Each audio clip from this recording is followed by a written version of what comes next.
Sports are religion. They have believers, priests,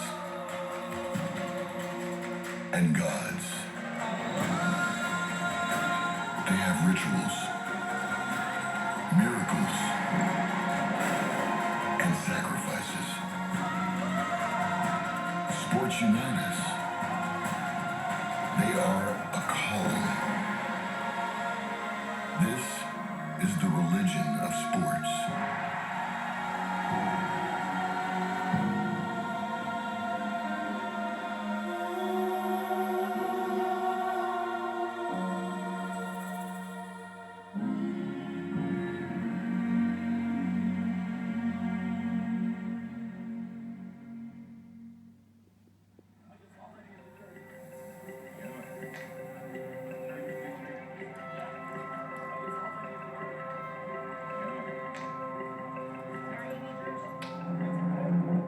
In nearly all religions, God exists outside of time. It's only as humans that are trapped here on Earth, playing a game of indefinite length and burdened with the knowledge that one day it will end. We are bound by time, some even more than others.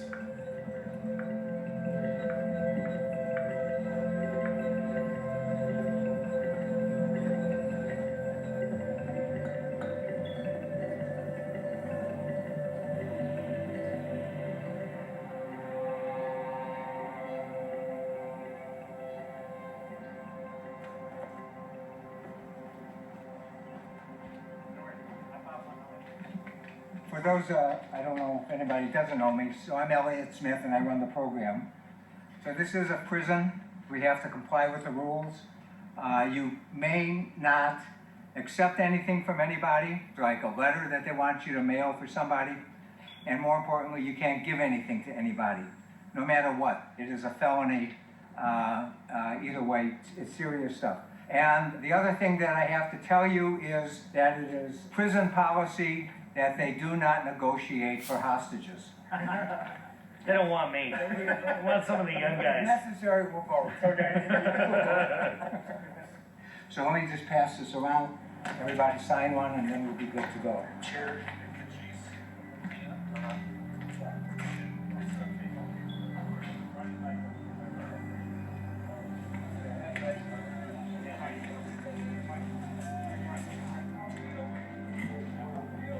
Zach. Hey, stop, huh?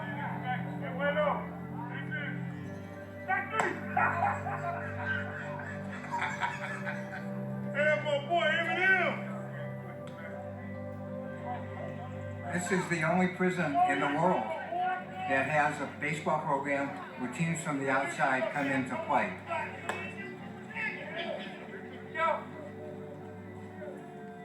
For somebody from the outside just to say hello to an inmate is extremely meaningful. Their self-esteem goes up immeasurably. It's hope.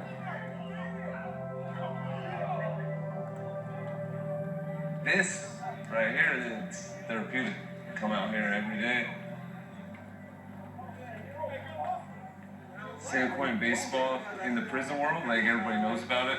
So me being loved the game of baseball, once I got here, I dove right in. This is payday right here, you know, baseball game. Gonna put the uniforms on, get out of the prison, you know, the prison clothes.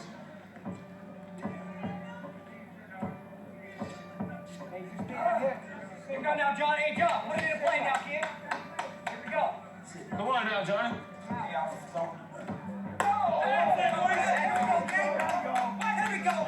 Hold up.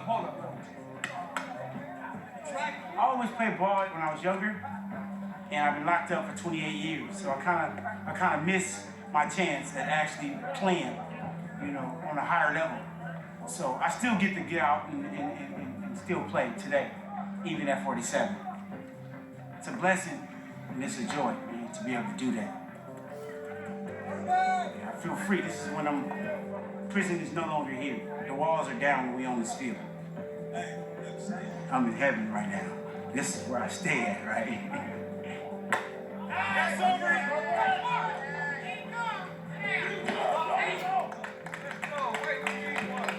Good hustle.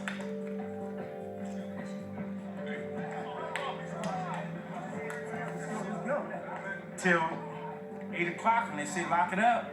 And going back to jail, right? Until then, we free. We're free.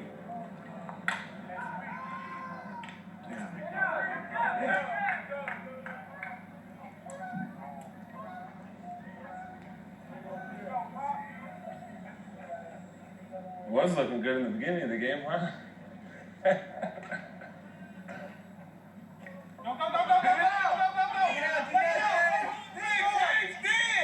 Oh, shit!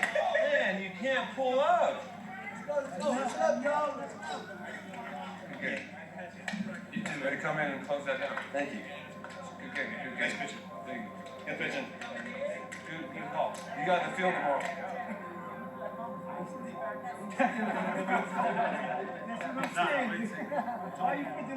With the prison system, there's this darkness that enwraps you and seeps into your pores until all the light that you have in you is gone. If you don't have a purpose, a way to keep at least one lamp going, you're going to become as dark as the place that you're in. When you talk to the guys in the baseball program, you can see when they talk about it that this is tending that lamp. This activity is what stokes the fires. Like Chris, he came to one of the darkest places in California and left with light. I played on that team for 8 years as a team captain. And I was fortunate to be paroled the first time I went to the parole board. After 21 and a half years in prison, to step out the first time was an amazing experience. Just being able to come out here and have a job on my own and to be able to contribute is definitely, it makes me feel good about me. With the people that I work for, I feel like I'm helping them out, so it gives me also that feeling of giving back. But unfortunately, I can't give back what I took.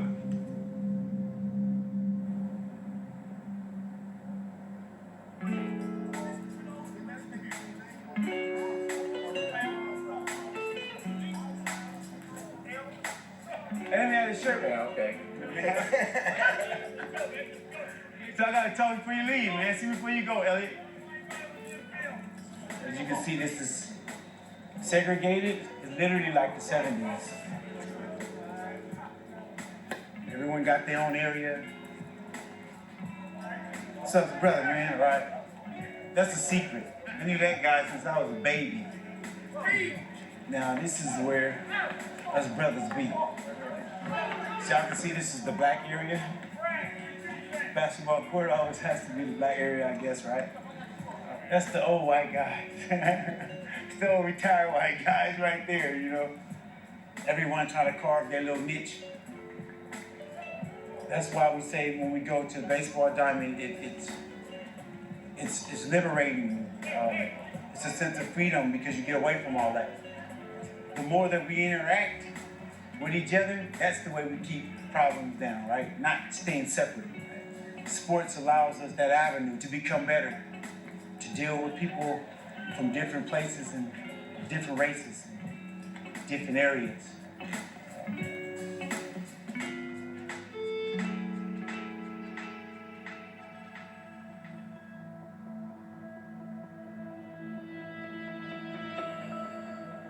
You have transgender here, you have gays here, and you have all these different LGBTQ community people here, and people seem to just call them all gay or all fag or don't like them because, you know, or whatever. And I feel by me being a leader and a role model in the yard, if I can go interact with that community, I'll give someone else the courage to go and actually get to, meet that person and talk to that person as well. And that's what's been happening.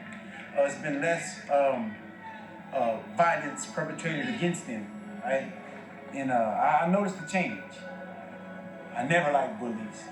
I never liked bullies. And to be a part, an ally to those brothers and sisters in here is big to me.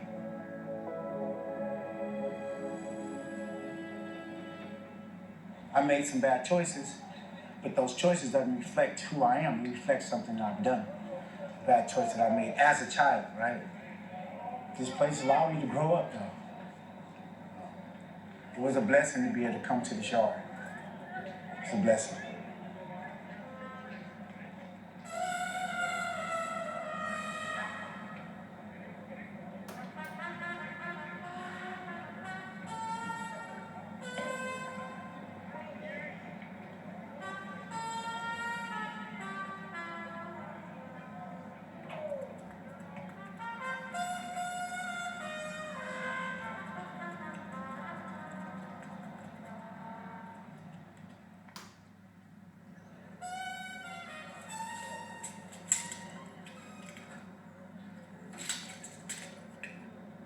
We needed a locker to store our uniforms.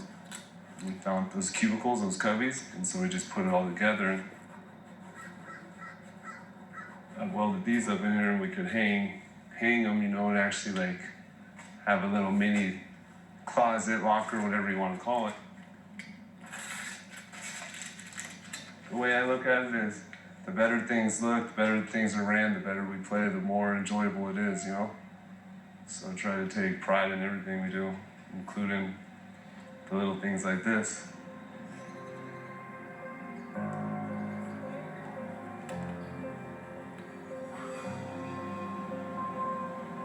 When I got here to prison, I started struggling.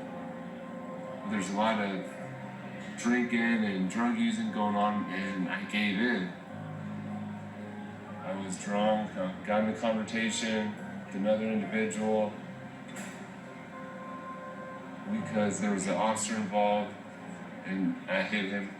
I was sent to the hole for 7.5 months by myself, single cell, and that's where my growth, I turned another chapter in my life, and I spent a lot of time thinking, reevaluating what happened, what I was going to do to change, because I hadn't really done anything this whole time other than pray. I just made a plan, I made a game plan, and I jumped into school, jumped into programs, got back into the baseball, and I'm not going to do anything to let that, get off course. Baseball is, it's important because it helps keep our minds off of the negative and the bad and the darkness and feeling alone. You start feeling like that, you don't know what you may go do,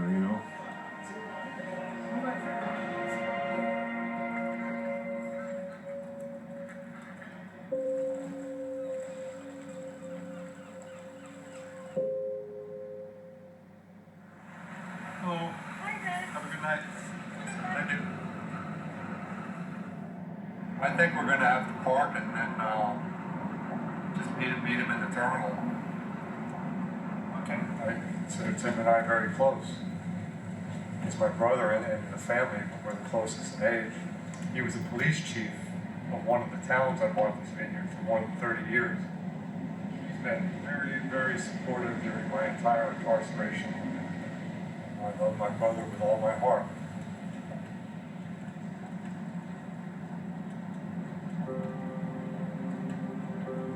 It's amazing how seemingly one day can change a life. Just after my high school graduation, I saw in the newspaper, it said baseball tryout, Major League Scouting Bureau in Baldwin Park. And I said, well, I've got to go to that. And I went having no idea what to expect, and they called me out onto the field, and I faced 9 guys, and I struck out 8 of them. And from that point on, the scouts were all over me. And I was lucky enough that one of the guys from St. John's University was there, And he instantly gave my name to the head coach, and I was called the next day with an offer of a scholarship. I was able to lead the nation in earned run average. At that point, it kind of felt like, oh wow, I'm really on my way. We went to the College World Series in 1978. Well, the next year, I was up in the Bronx pitching batting practice without a screen. And all of a sudden, out of nowhere, this guy hits this line drive, and it's right back at the mound, and it hit me just on the right spot on the leg, and it broke my shin. I was never the same after that injury.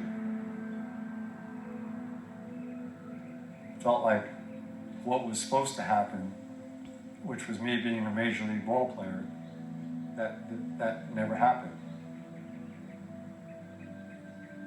Frustration and self-esteem issues crept in, and the dabbling in drinking that I did because I was college age suddenly became a part of my life.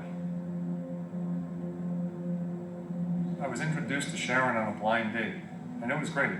But one of the unfortunate things was that she had issues and I had issues, and we were codependent on each other. She basically was my medicine, and I was her medicine too. But anything that was going on that I blamed Sharon for wasn't her fault. It was all me within me and my issues. And ultimately, I should have left that relationship, but there came a time when I ended up hitting her with a baseball bat and killed her.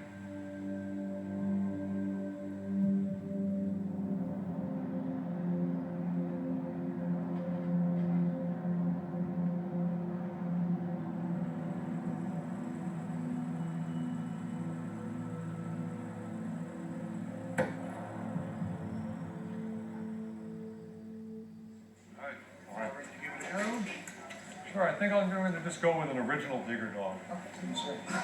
I will have a grilled chicken sandwich, please. All right, I'll be right back. Right. I still can't believe it. I still haven't gotten my head around the fact that I could pick up the phone and call you. Because you know how communication was before. Tape messages in 15 minutes, you had a call, and it kept on interrupting you, but wow, and here we are today.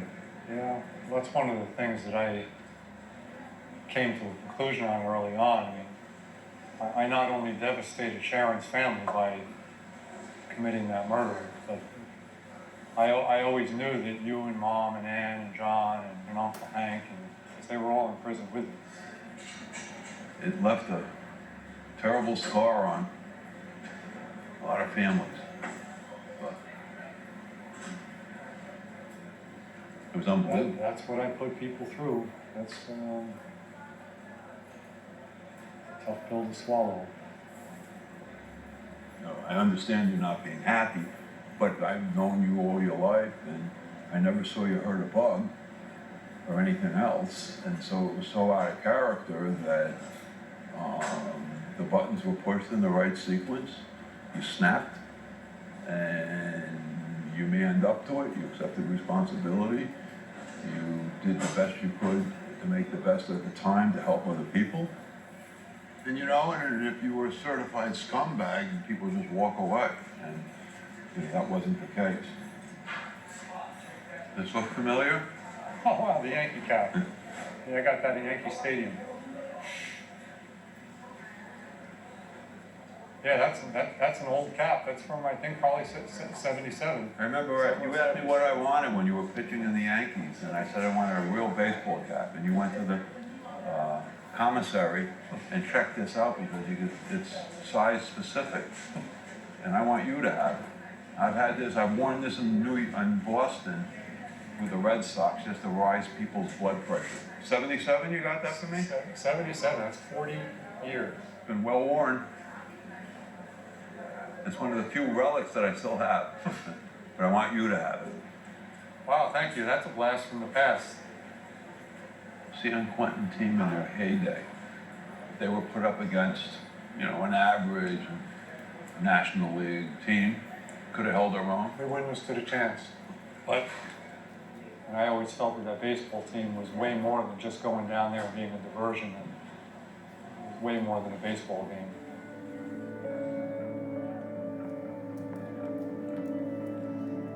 When Earl Smith resurrected the program, he went about it from a standpoint of discipline. He made it into this privilege, and that in order to play on the team, you couldn't have disciplinary issues. And that discipline came in handy to the point where, to the best of my knowledge, the guys that played under Earl, they didn't come back to prison once they were out.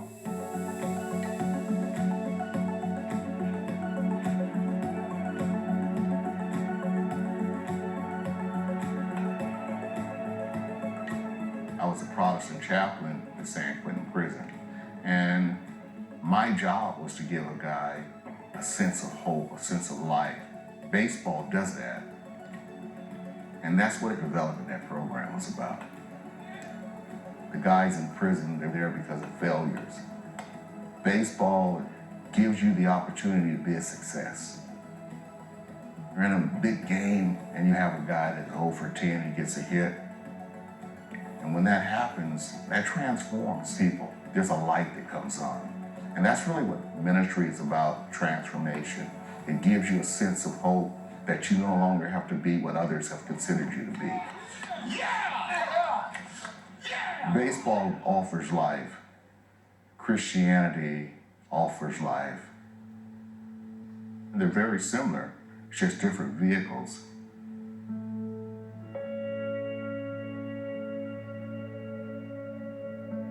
I went to prison in 1975, and once I got acclimated to that darkness and was able to see through the shadows, I saw that there were souls scattered around everywhere.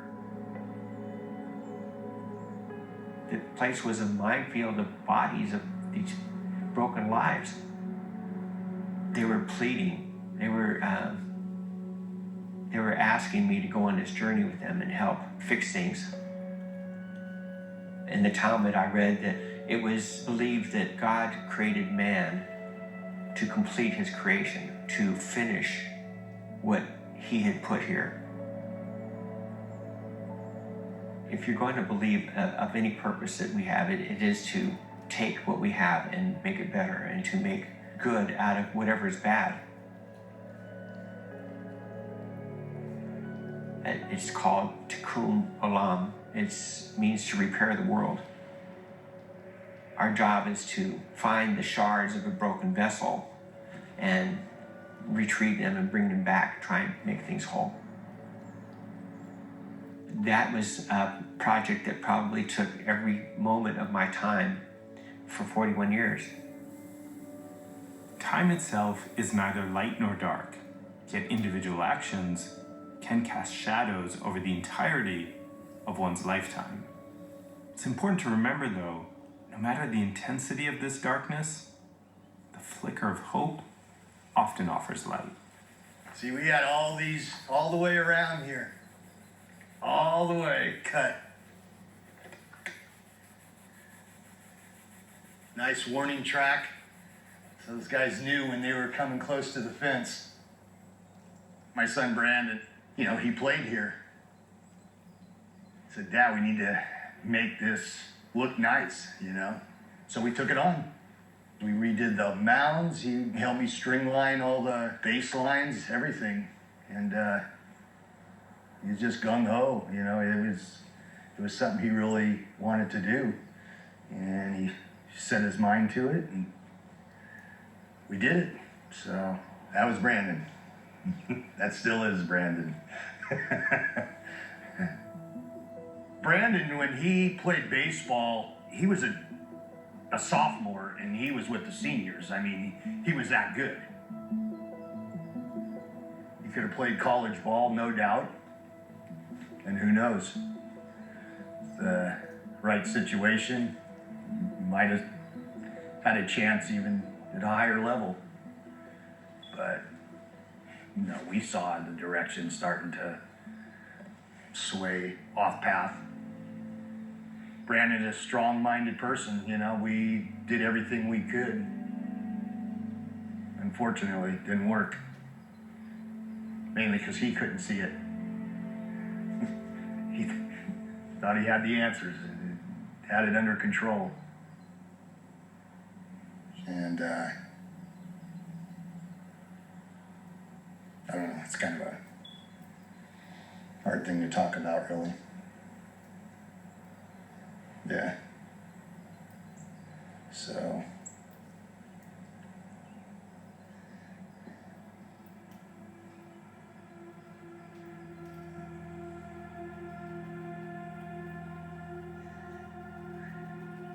There was times of Brandon getting in trouble, but we would have never thought we were going to get that call that night. Doug and I were on the phone with Brandon for the hour chase. We didn't really know what happened to him, but we had him on the phone, and I was frightened. He was just completely out there, and he just kept on repeating it. I'm going to die, I'm going to drive, I'm going to die, and I'm God, I'm a warrior. I mean, it just was bizarre, and I mean, yeah. It was just one sick, scary ride I was on. And I thought it was gonna end in death. I was on the phone with my mom with a whole bunch of sirens behind me. I was covered in blood and I couldn't really, it was hard for me to breathe and take deep breaths. I knew, at that point, I knew I had been involved in something. I still didn't know what had happened. I can't really remember exactly what was said by the detectives when they had told me I was being arrested for murder. I think I was still in shock, and like the alcohol and drugs was still in full effect. But I was told that I had killed my friend.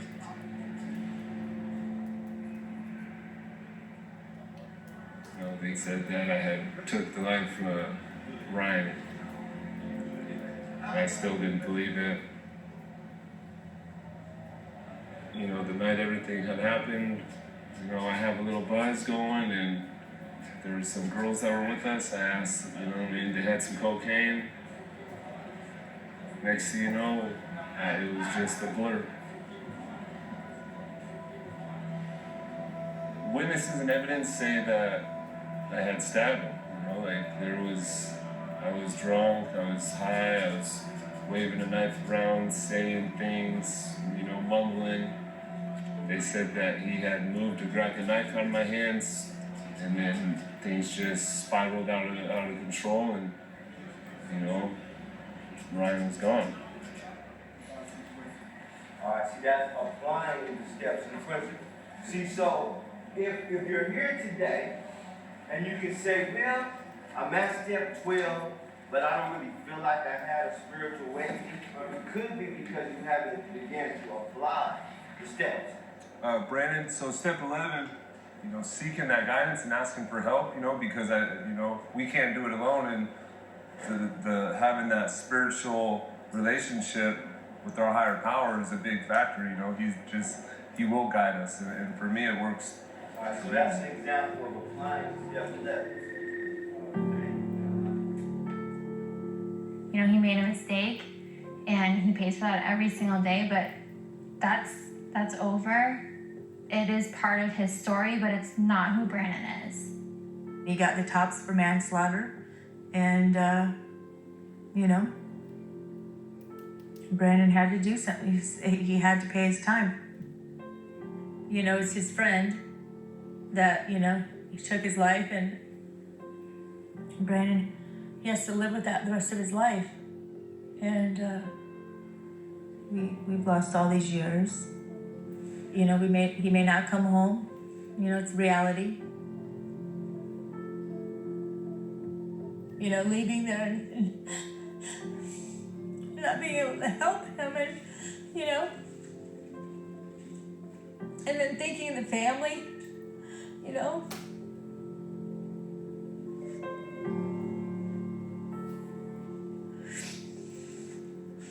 I don't know if he'll ever be okay.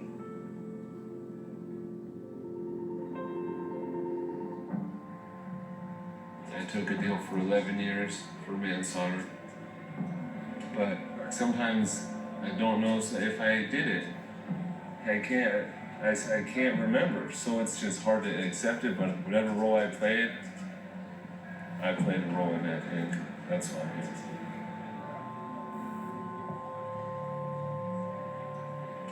I wish that I could go back in time, but that's not possible.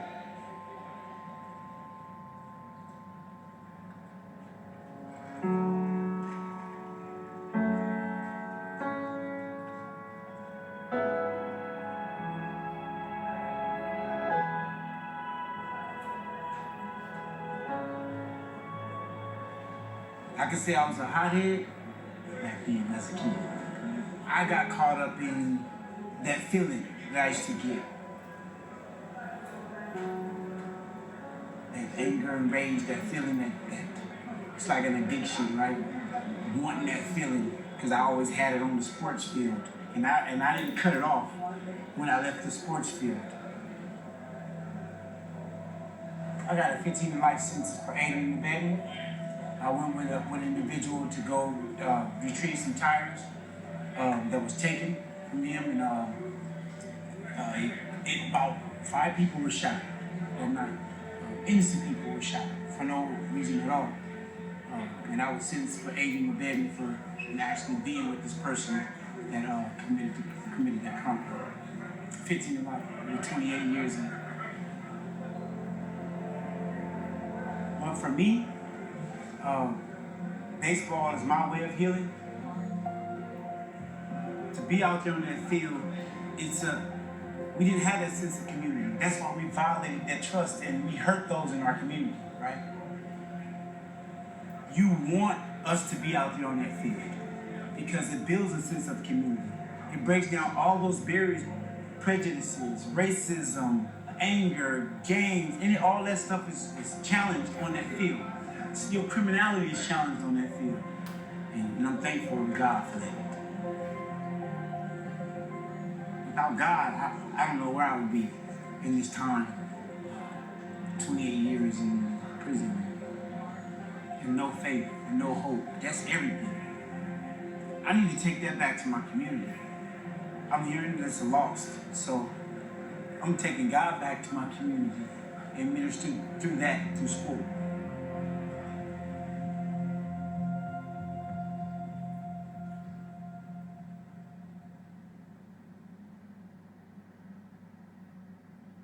My mother had 4 children. Me being the eldest, I kind of wind up taking on a role of caring for everyone in the house.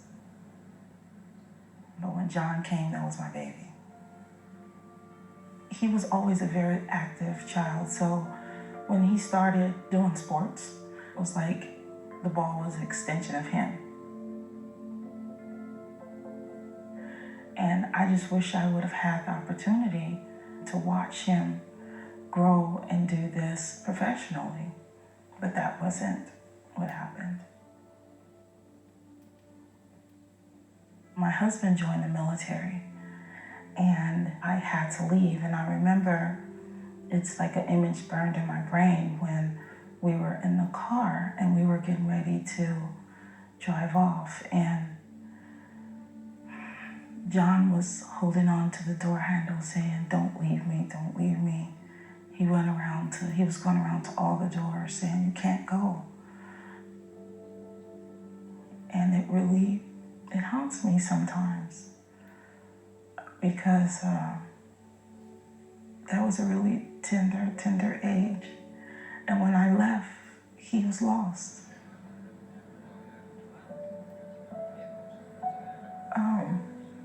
There was no one there when he got home, so he turned into a latchkey kid. He was seeking somebody to follow, somebody to be with him. He was 18 when it happened. He was a child, and now he's grown into this amazing man behind the bars. I believe in God. And if he says that we can repent And repentance is a change.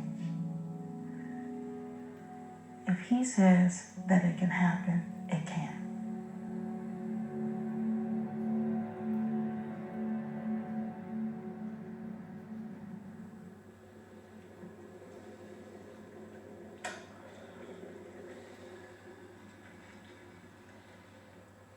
This is one of my favorite books, The Republic of Plato. It's the greatest book ever written on social justice, I believe. The entire time I was in prison, 41 years, I always had a copy of that book. It talks about these prisoners who are bound in a cave, tied up from their feet all the way to their neck. They can't turn their head. They're just looking at this wall in the cave. And behind them, there's this big flame where these people are taking these cardboard cutouts, representations of real life things, and passing in front of the flame, and the shadows would come across the wall. And the prisoners thought that this was real. They thought the shadows were real life. I saw the parallels right away to what was going on inside in the cave that we were in. In prison, the shadows are violence, gangs, and drugs. But these things, these belief systems that guys buy into inside are not real.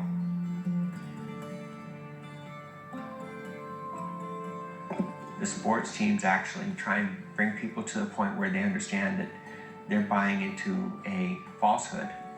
And the only way they're going to make it right is to decide on their own that there's a truth that still has to be sought out. And it's not readily apparent. You have to go find it. Plato also talks about how every once in a while somebody would get unbound and make it out of the cave. But once they made it out of the cave, they had a responsibility to go back in.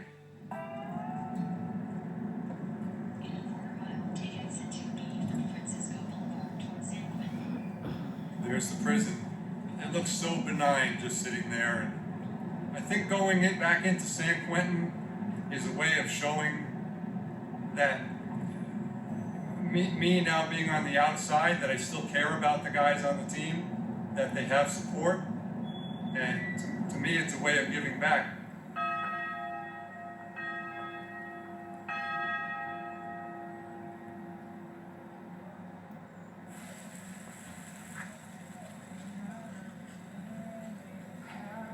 Terry, Good to see you. how are you doing? Good to see you. Good to see you. Are you doing okay? Yes, I'm doing as well as I can be. All righty, you're looking good. You're looking Thank you. pretty well preserved, all things considered. Thank you. And I heard that you went through a stretch there, but no pun intended. You went through a stretch Yeah, there. I've been out about 10 months now, and every breath's a good one. That's right. That's all I'm saying. So grateful. Hey, didn't you strike out yesterday? Come on over here, let's talk about that. How did that make you feel when I called that strikeout yesterday, sir? In the interview. Oh, you laughed at it up. How did you feel? Did you? Shook up. I had you shook up like Elmer Front said, oh, shook up.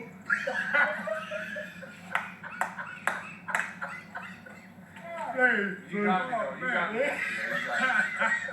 I had That's the best heckler in town, boy. You can't hey.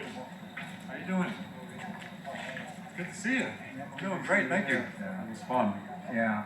So was it emotional when you came down the? Yeah, there was a moment. Yeah. Just halfway down the hill, there was a whole lot of thoughts flooded in, for sure. Yeah.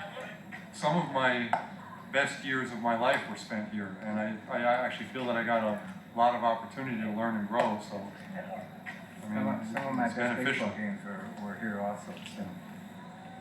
Not too many against you, however. Well, so some of my best games were here, and all of my last ones were here. I'm about done. Right. Well, But you never it's a know. matter of opinion now. You never know. There's always hope. There's hope to get out, and there's hope to play more. So, never knows. What's up? Hey, everybody, come on in for a second. Never before have we had somebody who was so meaningful to the San Quentin baseball program come back and visit as a free person. For me, the most important thing is to see that you guys get out. This is what it's all about, I think. So I just had to say that. Yeah. And I want to thank you guys for making me feel so welcome. I was on this team for 8 years and doing a life sentence. Every day I came down in this yard, every time I was on the upper yard, I saw Mount Tamalpais in behind us. And to me, that was like a beacon of freedom. It was just sitting there, and it's like, because right down here on the yard, you can still see something that's outside in that free world. And I made it a goal that one day I was going to get out of here and go to the top of there and look down and contemplate. I just decided to bring in a picture today of me pitching here, and there's Mount Tamalpais in the background. This was the ultimate thing, so thinking about that Freedom Mountain and then going back up on the mountain and seeing the view, and that's San Quentin there. But one of the things that makes you realize is that there's so much more. I mean, I know every day it can seem like, man, this is it, this is where I'm at, this is like every aspect of our life is here, and then all of a sudden, this is really just a small thing. Just work real hard towards that freedom, get out of here, embrace it, and just, this is never gonna leave you, but it only has to be like a small part of it. And I really appreciate you guys, and it's an honor to be here. Thank you so much.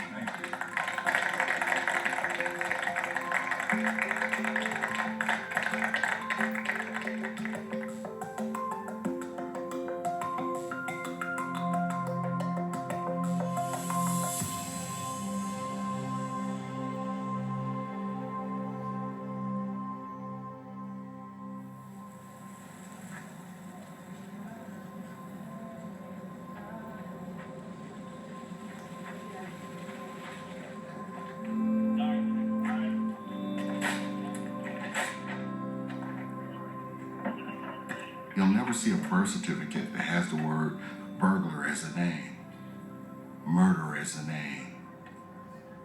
There's someone's name, and I believe what we have to do in prison and the work we're doing with the ministry was to get a guy back to what's your name? Who are you? Not the title that they gave you, but who are you? And as that happens, then you are getting prepared to go home. There's more people outside to watch the game on Saturday, so that make a difference. It's one of our last two, so we want to go out on a winning note, you know what I mean? Why not go into the next year on a high with wins, you know? I'm gonna do what I can. The coach then got on me, told me he need me to show up. I said, well, not show up. Show up every game, or I don't come. Right? I'm not gonna physically be here and not mentally be here, right?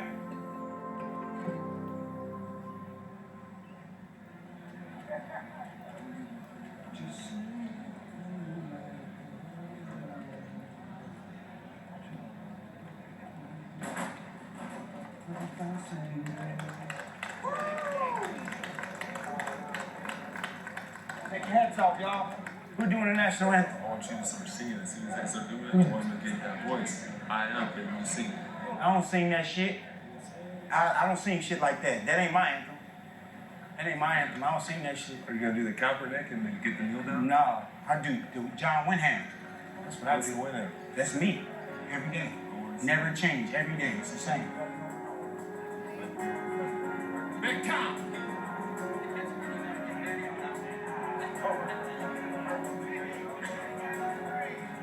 Hey, listen up, listen up. All right, now we're playing baseball. Get your head in the game. Be thinking about what you're doing out there. Anticipate what's happening. This is a good young team. We got to be on our game today, all right? Let's get them today. Let's go, A's on Everybody plays a Let's good get game. this. and we Everybody get 'em. hustle. Let's have fun. We win. We have fun. Let's go. 1, 2, 3, base! Come on, John, what do you say now?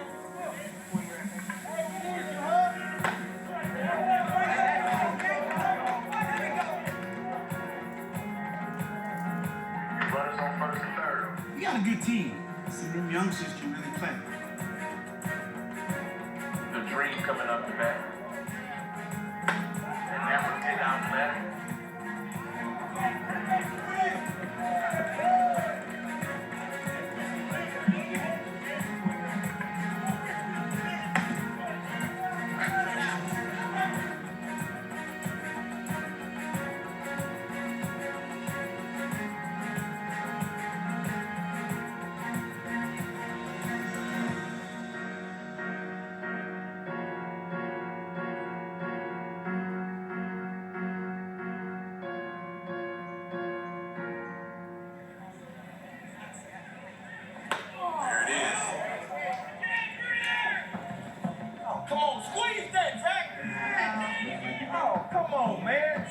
line right there. Damn, that's 24. Get that! Fair ball going down the third base line. Two. One runner in. Go in! Hold it! Fuck! Oh! Come on! Two! Let's go, Zach. Let's go, y'all. All we need is 1 out. This is where your defense comes in, man. Now you in the game. When our backs against the wall, that's what we do.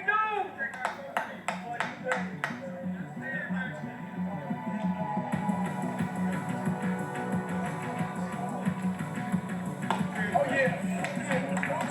There we go. Keep swinging at that stuff, baby. That's right. You're on one. Battery 99 is a free trip to first base. I might rally back right here. We'll see. Fingers crossed. Come on, John. What do you say now? Hey, we need you, huh? John Windham over there. Oh, don't get up. You know I'm an old man, right?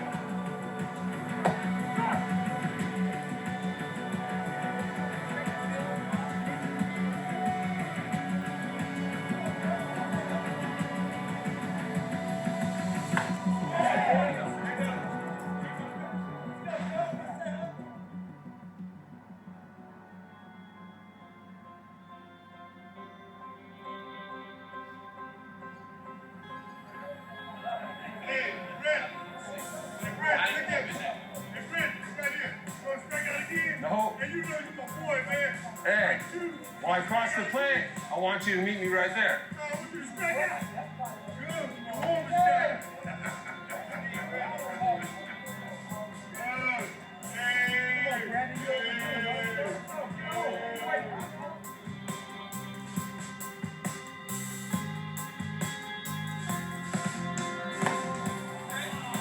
Foul ball headed over to the basketball court being stuff.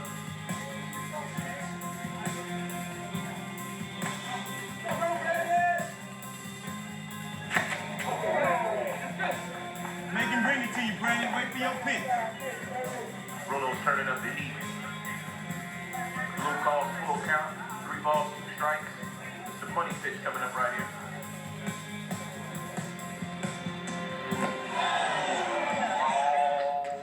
Get your payoff, deputy. Get! Don't worry about it, Brandon. Strike 3 out.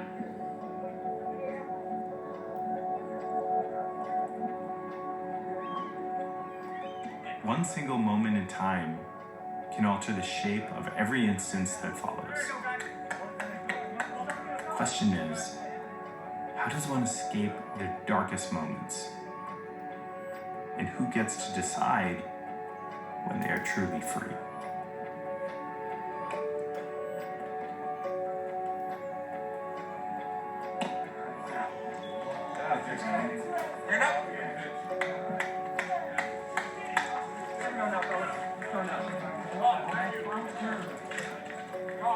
And I wish people could just see the growth in us, the rehabilitation that goes on that field.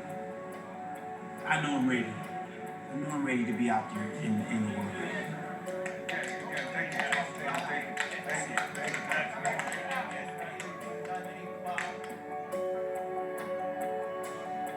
It hurts to get denied parole, but in having faith, it's easy for me to bounce back from that denial. My faith and hope is in God, and He never let me down.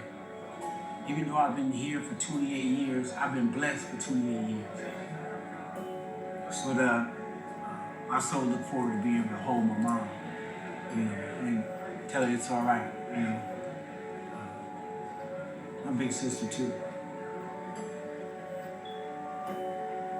Got no jail. I gotta go to jail. All right. Yeah, we gotta go to jail.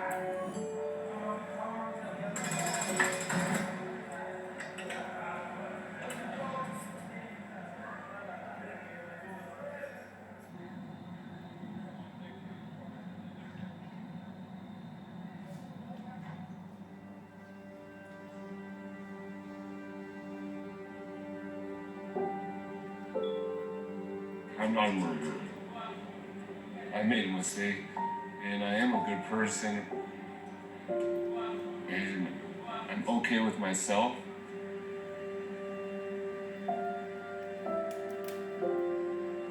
And I'm not gonna sit here and try to analyze it anymore because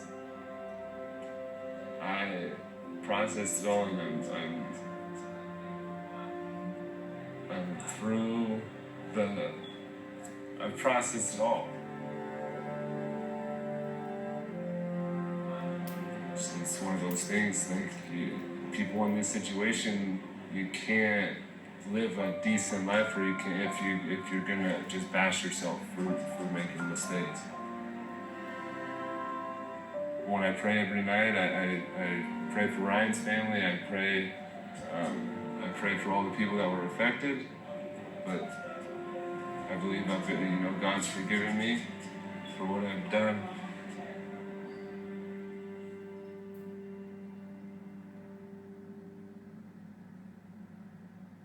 I'm not a big forgiver. I hold people responsible for their actions. And people think that they can say they're sorry afterwards, and I don't buy into that, because that's a cop-out. So I'm kind of hardcore like that. Uh-oh, inbound. Go get it, Chris. Show them how it works. But I'm a realist, and I understand in my line of work, things happen. Don't throw your arm out. In a microsecond of a bad decisions, I've seen a lot of lives change forever. All right, nice throw. One of the problems I had is, he was my brother, and I love him.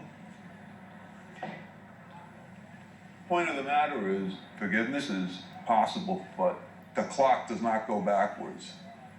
And what redemption is there for the family of victims?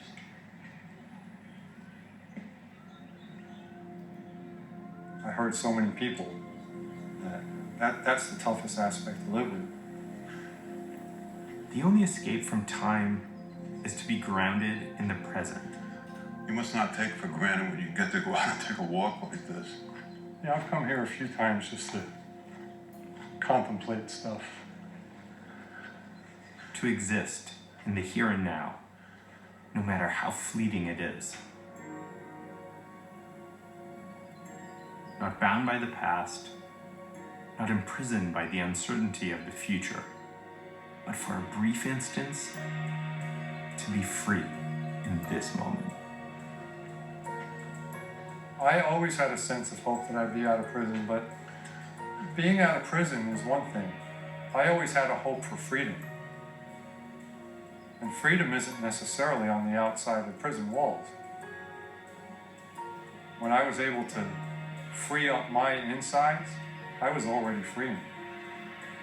Free from the bonds that I had put on myself all those years.